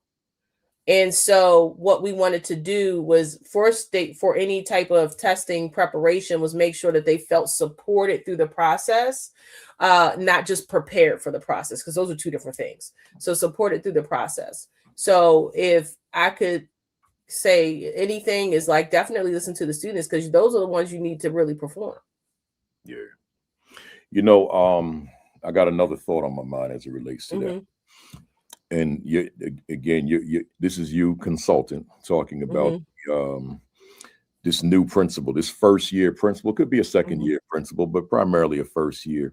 What role, given everything you just said, what role might the principal be playing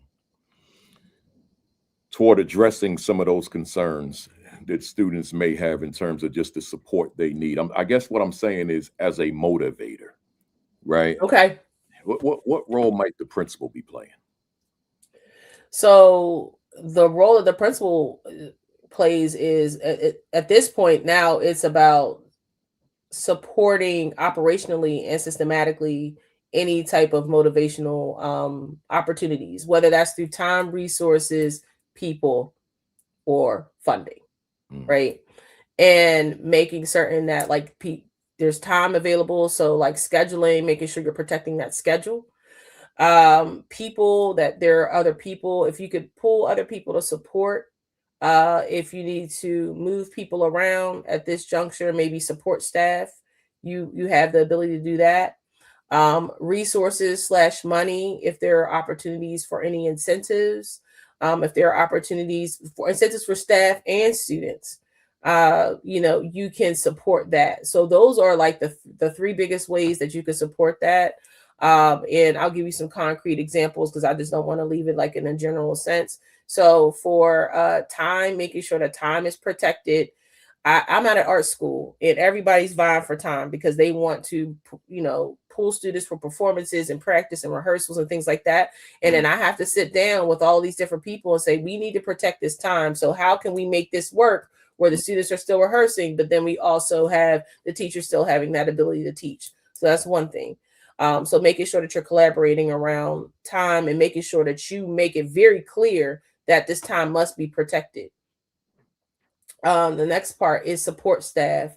I've had to move paraprofessionals into tested grades, and that's not typical.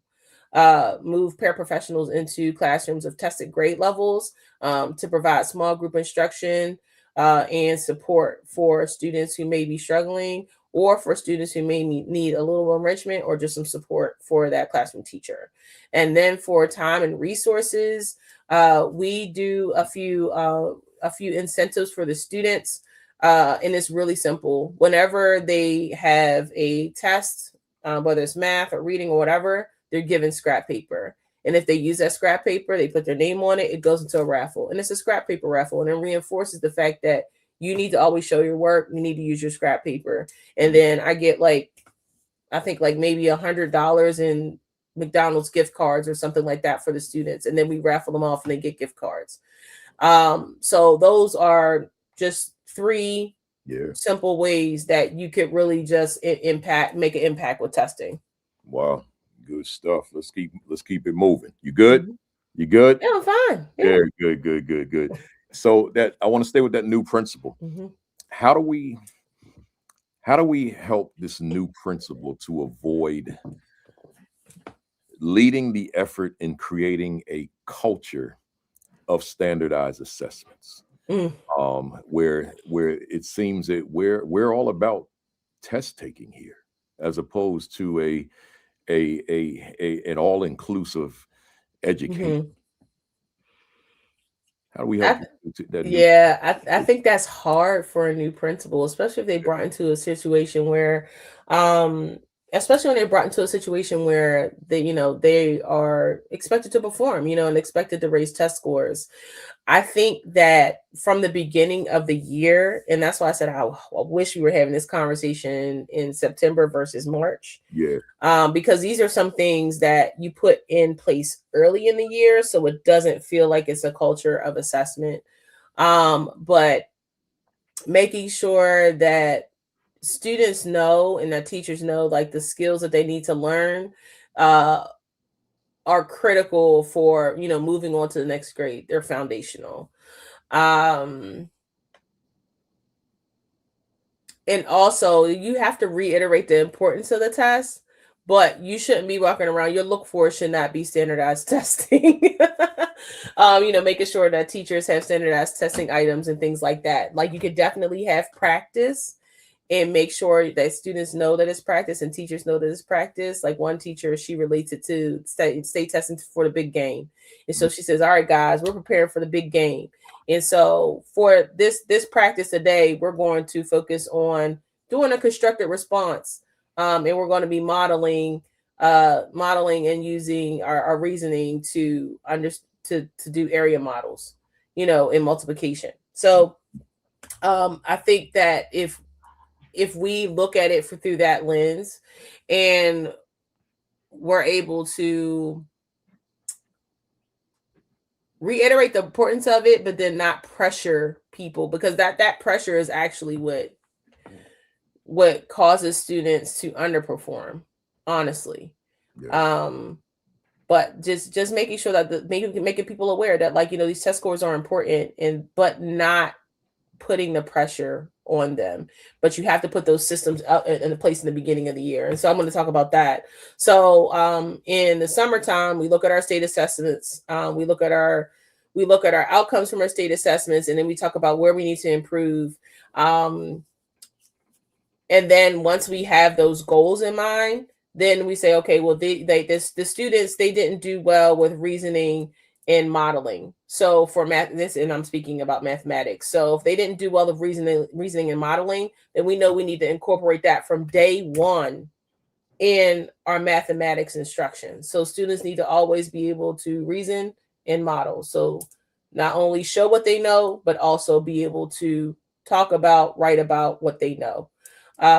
So that's just one example, but from day one, that's how you have to adjust your instruction to make sure that students are always either talking about or writing about math, and in certain concepts within math. Or you may have spent too much time on topics that really weren't present on the test. So restructuring some of our units, we've had to do that. But once again, all this work happens in the beginning of the year. Once you look at that state assessment data, and then also looking at your curriculum, and then also looking at even state assessment release items, and incorporating those along the way that are aligned to the skills and standards that you're teaching throughout the school year are the best ways to help prepare. Whereas teachers and students know that this test is important, but you're incorporating it in a way that it doesn't seem like you're just doing drill and kill for a test. Good stuff. That's great information for that new leader out there, but it's not confined to that new leader. Could be that veteran leader that's out there as well. Staying with that new leader for a little bit longer. This goes back to what I said I was going to get to in our session today. So I'm a new leader. I'm first year, and I got standardized assessments coming up. I'm under pressure. Test scores. We got a lot of work to do. But I'm all alone. What do you say to that new leader who's all alone, has no administrator to lean on? I'm in the building with all these folks, but it's me as the only administrator. What's your advice to me? So you can't do anything alone. So you have to seek out support. And sometimes I know people don't want to go to their supervisors for support, for whatever reason or another, but you have to have some sort of village of people that you can reach out to, whether they get advice or even have them come to your building and just kind of look at things to see how you see it. I've had to do that. But definitely building your network. Earlier in this conversation, I talked about the Promising Principals Academy. Well, I was actually with a group of people and we all became principals at the same time. So even though I was a solo principal, I could rely on some of my colleagues to communicate, just collaborate with them about what I'm seeing, strategies that they may be using that's working well, inviting them to my building or going to their building. Because sometimes you just need to leave your building and go see what's happening other places, to see, how you can, my mentor says, beg, borrow, steal. That's what we do as educators, right? We beg, borrow, and steal. So, so looking at other ways to implement different initiatives in your building, but your network is really important. And as a principal, it is lonely. So even if you have an assistant principal, you still can't tell that assistant principal every single little thing. And you need people that are in your shoes, or at least who have been in your shoes, to be able to relate to you so that you can have somebody else to lean on, because you cannot do it by yourself. So you got to have your principals. That's what I like to say. So I would definitely seek out, like, some colleagues, but then also everybody needs a mentor. At every stage of anything that you're ever doing, you always need a mentor. So seeking out some sort of mentor, whether it's, a mentor program, like, for example, Buildership University is a mentor program that Robin Jackson has. It's a really good opportunity. And then you also have your New Principals Academy. So seeking out those mentorships, and if it can double as a professional learning opportunity, that's even better. But also seeking out professional learning opportunities where you can possibly get the mentorship, the professional learning, and the opportunity to collaborate with colleagues. But I think that that's really, really important when you're alone, is that you really do have to lean on others, and you have to sometimes be creative in how you find other people. But I think that, one, collaborating with colleagues, two, seeking out mentorship, and also seeking out professional learning opportunities where you can get connected with other people are the first three steps that a new principal can take. Hope to the new principals out there, I hope you're taking good notes, or make sure that you watch this over, because the diamonds and gems that are being dropped are solid.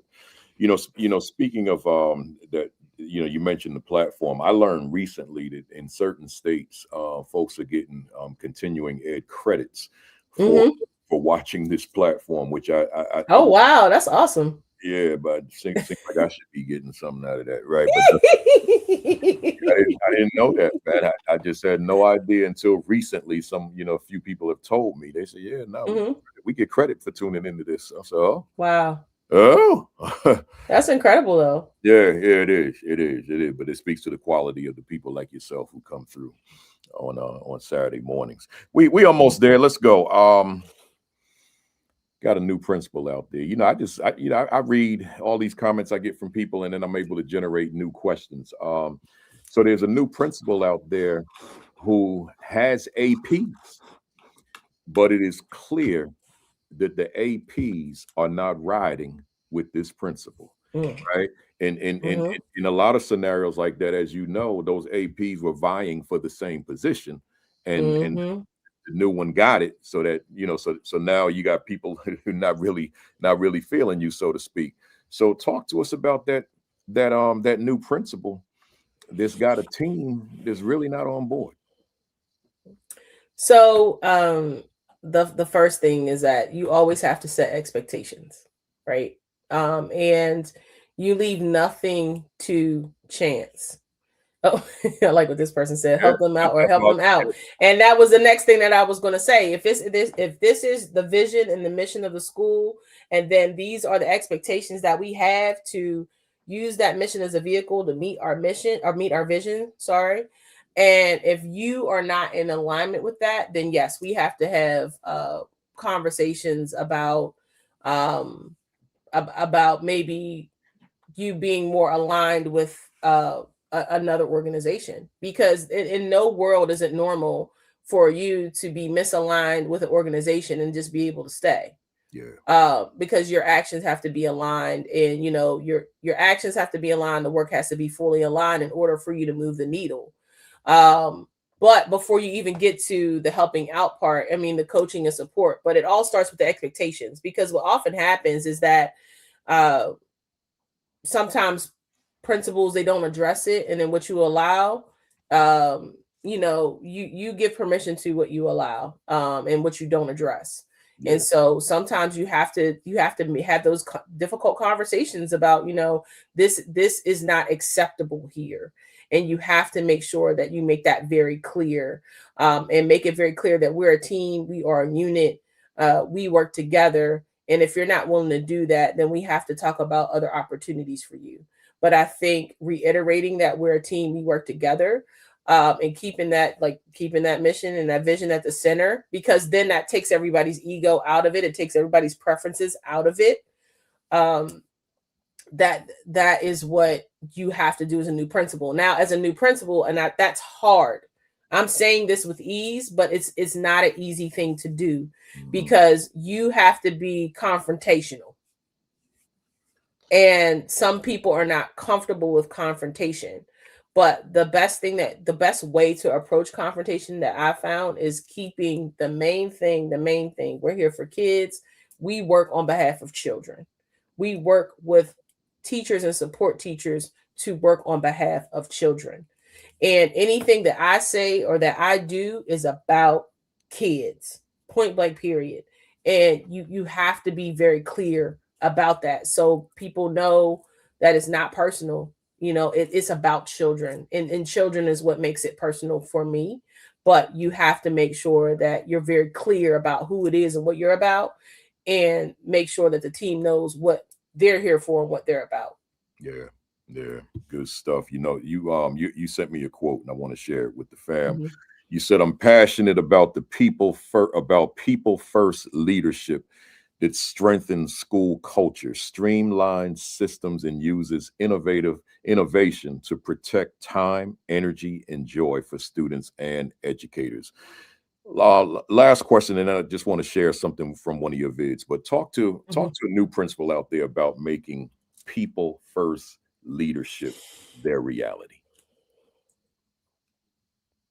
People first leadership, before you can do anything, you need people, right? You need people to teach, you need people to support, you need people in the terms of partnerships to help support initiatives at your school. You need people first. And so for you to have people first leadership, I know when I first started this, I think at AP, we called it servant leadership, right? Where we served, and we made sure that people had what they need. We checked on them. But I think we have to see people as humans first. Like, everybody is a person, and they're a full person before they're a teacher, before they're a parent. You have to see people as people first, and not make assumptions about them. So for example, and honoring the humanity. So say, for example, there may be, and I'm going back to the new principal and the APs that are not on board. So I would have a conversation first and say, "Hey, I noticed that you're saying this and doing this and things like that. Are you okay?" Because sometimes people don't even realize they're sabotaging things until you bring it to their attention. But then making sure that they're all right first, because I've had to refer people to therapy. I've had to refer people to mental health services before, and I'm talking about staff. And so staff know that, if I'm struggling with something, like, I can be honest and I can be vulnerable about that. But I also think that takes the principal to take that step to be vulnerable too, and say, "Hey, I'm going through a rough time." And you have to model that for teachers, because a lot of times, or just staff in general, because, people will just put their head down and grunt and bear whatever it is they're going through. And a lot of times they may be going through so much that so much negativity will be seeping out, and they have no idea that all this is happening. And then you're making assumptions about a person based on something that they just may be going through a rough patch. Another example is I had a teacher that was just becoming incredibly negative and just like complaining a lot. And she was typically like, solutions oriented. And, if she ever had like a problem or issue, I have an open door policy. She would just come and talk to me, and then she'd be like, hey, I have a problem, but also the solution. Is it okay if I move forward? And, we would talk about it, the implications, and then we would have a plan of action to move forward and go from there. But just to give you that idea, she was becoming really negative. It was just really the opposite. And so I sat down and I said, hey, I noticed that, you're just becoming really negative lately. Like, are you okay? Like, is everything all right at home? Like, are you stressed out? Like, I know you have, this going on with family and things like that. Like, do you think that's affecting you? And then at the conclusion of the conversation was that, yes, she was going through a lot. And so she didn't realize that she was becoming a complainer and that she was being negative until I brought it to her attention. But instead of just leading with a write-up, because that's how we were taught, instead of leading with like some sort of write-up or some corrective action, I checked in on her as a person first, to see, to check in with her and see how she was doing before I just made the assumption that she knew she was doing these things and she knew how hurtful it was. Because I think that that's really important with human first and people first leadership, is really honoring the person and the human first. So in terms of how you use that, did you replace servant leadership with people first leadership? Yeah, because it's a little different. Yeah, it's a little different because when you talk about servant leadership, you talk about you're just doing for others, right? You're doing for others. You're making sure that they have what they need. But I think that, and I think as leaders, like I said a few moments ago, like, if a teacher's not meeting expectations, okay, we have to sit down, we have a conference. This is the expectations you're not meeting. All right, here's the memorandum. Go on about your day, right? And I think that, and I was like that when I first became a principal. And then I started saying, well, I wonder why like these things are happening. And so once I started asking questions and started having really good relationships with the teachers that they felt comfortable sharing, I found that some of the behaviors and the things that teachers were doing had nothing to do with the schoolhouse. It had nothing to do with like what was happening at school necessarily, but it has something to do with what's happening at home. And so like, if we are asking teachers to do that for students and checking in on students and making sure that students are well, and that, we're all in tune with and making sure that teachers are providing social emotional learning for students, then why are we not doing that for teachers? Because teachers are people too.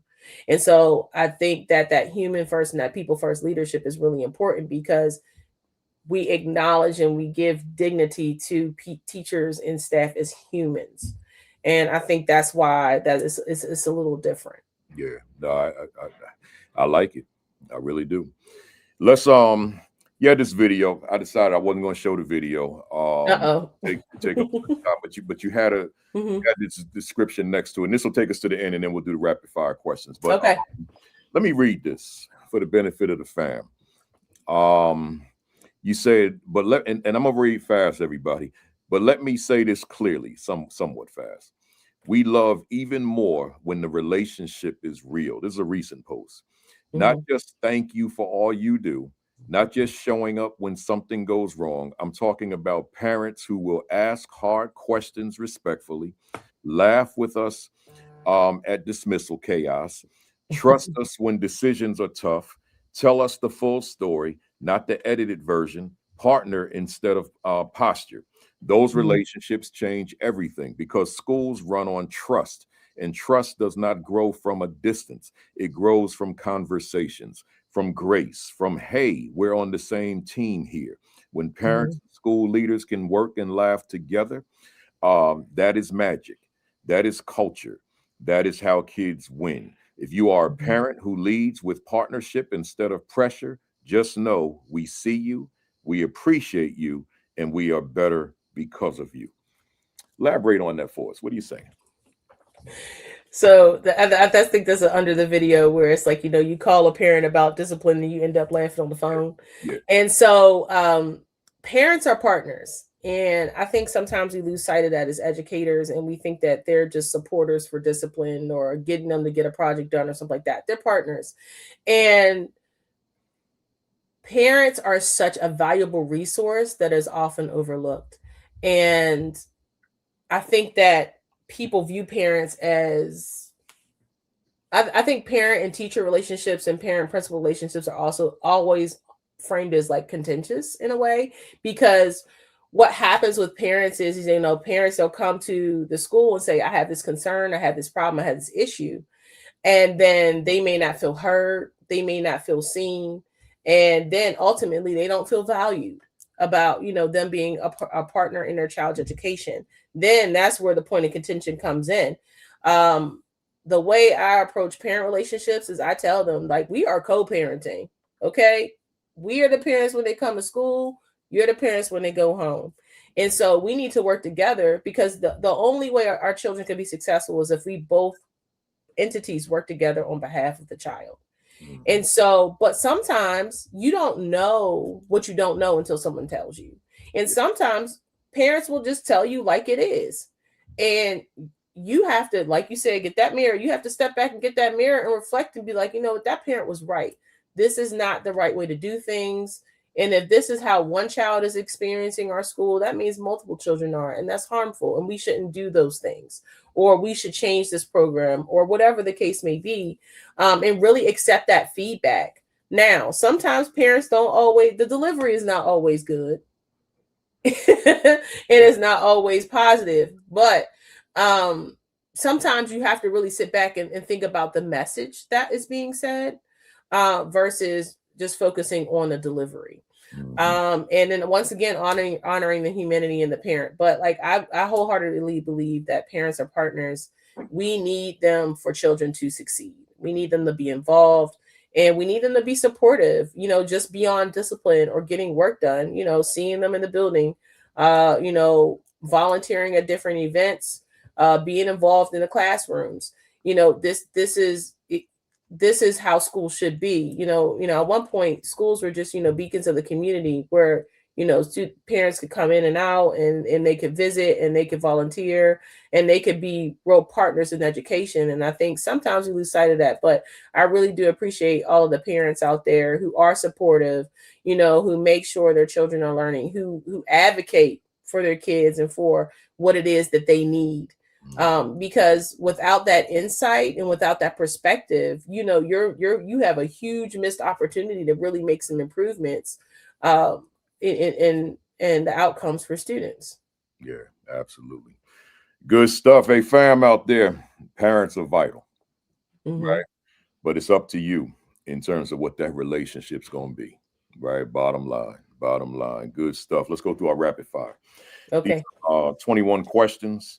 No commas, just either one sentence or even a phrase or one word. If you feel yourself inserting a comma, too long. Okay. Do you feel that education is currently on the right path for underserved children? No.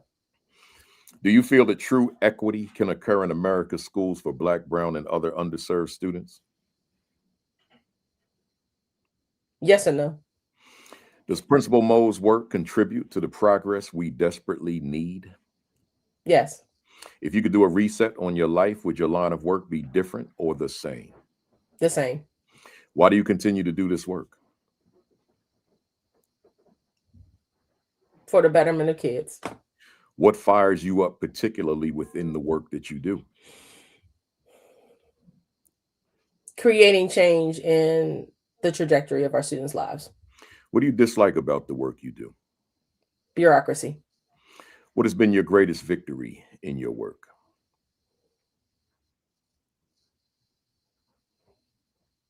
Being able to impact students, families, my community, as well as other leaders in schools in the world. What has been your greatest mistake in this work?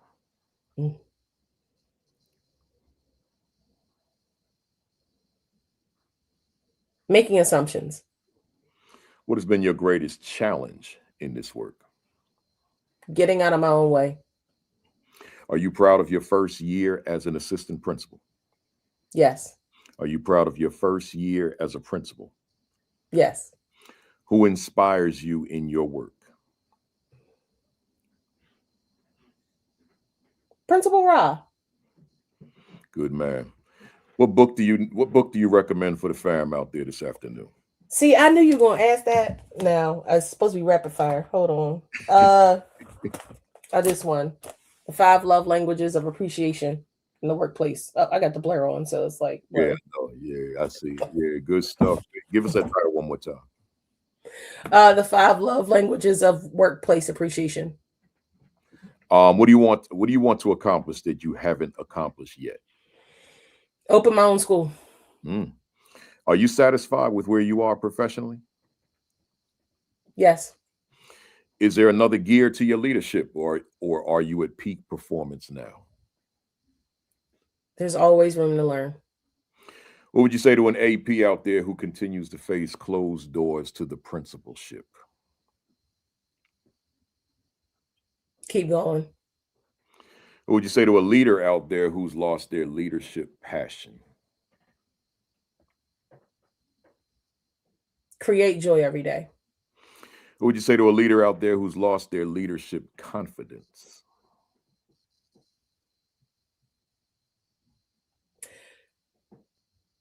Revisit their earlier years in the work. And finally, if Ashley Moore, Principal Mo, was a word in a dictionary, what would be your definition?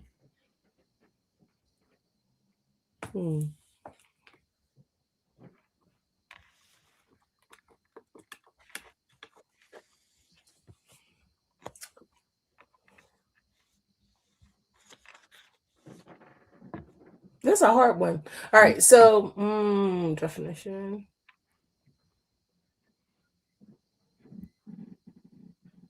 You probably said it throughout the conversation.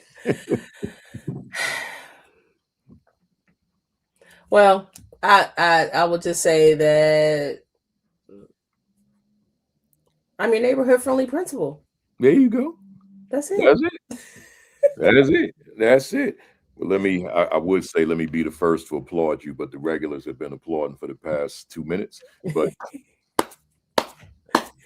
Thank you. Yeah, the way we applaud on this platform is we just give our favorite emojis and provide a lot of them. Been doing that for the past couple of minutes. I appreciate y'all that got started, but to the rest of us, if today's session resonated with you, if it was beneficial for you, if it was useful, if you could infuse a lot of what you heard and learned, then give us your favorite emojis, and that's the way we applaud our guests. Whatever platform you're on, LinkedIn, X, Facebook, or YouTube, give us your favorite emoji. Keep them coming. Keep them coming. Let me get mine out here. It's buried. Oh, you have your own. You have picked, like, mine is real. Got my Louisville Slugger. Yeah, I have a bat in my office as well, but it's at school. Yeah, no, you hit it out the park. You know, I wear Negro League jerseys and yeah. Indianapolis team, and yeah, you hit it out the park, man. It was Thank you. This was solid. This was solid. It was everything that I anticipated it would be, and more. You know, so great stuff. Let the folks that I know you are a consultant, you're an influencer, you do some things beyond school. Let the folks know how they can follow you, how they can reach you, how they can learn from you, all that good stuff. Are you an author by chance yet? Almost. Okay. I did that. I asked you that before. That's right. Yeah. Almost. Let them know how they can get that book when it's ready. I certainly will. So I am Principal_Mo on all platforms. And you can find me pretty much on any social media platform. Ashley Moore, also Principal Mo on LinkedIn. My website is www.principalmo.com. And you can reach me at mo@principalmo.com. And I haven't really told many people this, but I'm actually in the final stages of writing my book, which is called Educating Ain't Easy. It's a book about thriving and surviving in today's schools. That's going to be a powerful book. We have you back on, do a cameo, whomever my guest is. We have you at the top of the broadcast and talk about that book so that they know. Okay. I appreciate you. This was powerful. Great stuff. You endured the 2 hours. And I thought we were going to go longer, to be honest with you. Oh no, I mean, I skipped some questions because I felt like I ain't gonna keep on here all day long, so I skipped a few. But no, we good. Let me close us out. Stay there even when I go off. All right. To the fam out there, you know, I always appreciate y'all being here. And 307 weeks is in the books. And now we go into week number 308. Y'all know I like bringing on these superintendents, and this is Women's History Month, so my guests are all women. So I got 3 women superintendents coming on. We got from out in Illinois, Chicagoland area, Dr. Tina Hallerman of Speed SGAA District. It's a special needs district number 802. We got Kim Carter. These are all doctors. Dr. Kim Carter out of Battle Creek Public School. She's a superintendent, but she's also the Michigan Superintendent of the Year. And then we got Dr. Catrice Pereira out of Lancaster. That's Dr. Marcus Jackson's superintendent. And she was the 2015 Superintendent of the Year by the National Association of School Superintendents. So we're going to have some powerful talk on what? I don't know. We'll come up with a topic later in the week. But those will be my guests as we continue Women's History Month. So be here for week number 308 consecutively, right? But in the interim, make sure that on Saturday mornings, Facebook Live, you check out Sean Hurt, followed by Create and Educate with Dr. Sheikah Houston and Dr. Tammy Taylor at 10:30. Sean Hurt's at 10 o'clock, followed by us at 11. And then you switch over on Sunday to PGP podcast with Principal Josh Tovar. Maybe he's working on his doctorate. Principal Josh Tovar and Dr. Madi Moreno, right? That's at 6 o'clock Eastern, 5 o'clock Central. And that's the Fantastic Four. Once again, if you don't have What Is My Value instructionally to the teachers I supervise, you can get it right now. Just go to Amazon or go to ascd.org and get yourself a copy. But I also told y'all my son, my oldest son, wrote not 1, but 2. I don't know how he did it, but he wrote them simultaneously: Capital in the City and Who Pays for Development. These are heavy duty books, heavy duty topics, right? So you can go to Amazon and get that. Just put in B. Libre, Libre, Libre Kafele, B. Libre Kafele, and the books will pop right up. Show them some love and get yourself a copy, right? Where we at? Make sure that you sign up register for the School Leadership Institute that I host every year. This is the 9th year. We'll be in Savannah, Georgia, July 9 and 10 for 2 days talking instructional leadership. Those of you in New Jersey who are not part of the New Jersey Alliance of Black School Educators, where I'm the president-elect, send me an inbox like now, right? So that we can get you registered. We got a big conference coming up for the Northeast region on April 30th through May 3rd, and we'd like to see you in the building. Those of you in any of the Northeast states, that conference is for you. It's not just for Jersey. But for Jersey, I'm the one that I want to sign you up to make sure that you're a part of the affiliate of NABC, National Alliance of Black School Educators. So that's important. But states like we go all the way down to Maryland, Delaware, and Connecticut, New York, Rhode Island. I hope I didn't leave any that are in. I don't know that New Hampshire and all those have members yet, but those particular states, we want you to be a part of us. So if you want to be a part of the other states in the Northeast and you're not familiar with how to get connected to them, then send me the inbox as well. Just drop me a note as an inbox, and I will steer you to the right people.